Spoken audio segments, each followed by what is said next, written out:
I am Miguel Mateo, and I will be reading you a digital story on how a religious experience happened to me. It is called The Who I Am to Be. Growing up on my own made me tough.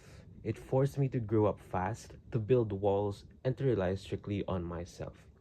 But if I'm being completely honest, it also made me cold.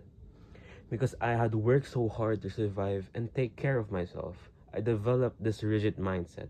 If I could do it, everyone else should do the same. I carried that Pinoy pride like a shield, turning a blind eye to others, convinced that independence was the only measure of a person's worth. One evening, I was heading over to a friend's house for a hangout.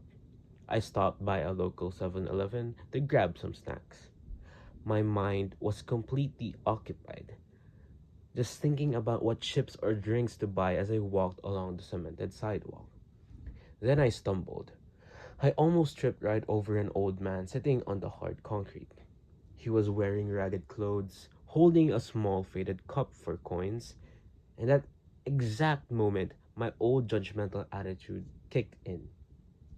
I looked down at him and thought, here is someone who failed to be independent. But then he looked up.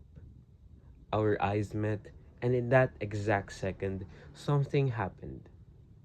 It was if the bustling street noise, the honking tricycles, and the neon lights of the 7-Eleven just vanished. Everything went completely quiet. Looking into his eyes, the armor I spent years building cracked.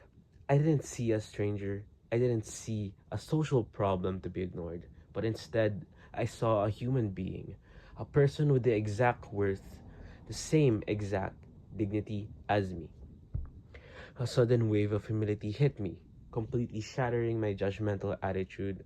I realized right then and there that my ability to stand on my own 2 feet wasn't just my own doing. It was a blessing, and I had been blind to the pain of the people around me. I didn't buy those snacks for the hangout. Instead, I went inside and bought him some food and a bottle of water. When I handed it to him, he smiled. He looked at me and said, "Salamat po, and God bless you, anak." Hearing those words made my heart completely melt. I walked away from that 7-Eleven a completely different person. I used to think that a religious experience had to be something grand, like a vision or a miracle in a church, but that night, I found God on a dirty sidewalk. It was just that moment I was healed from my blindness, reminding me that we are not meant to just survive on our own, but we are meant to look out for one another.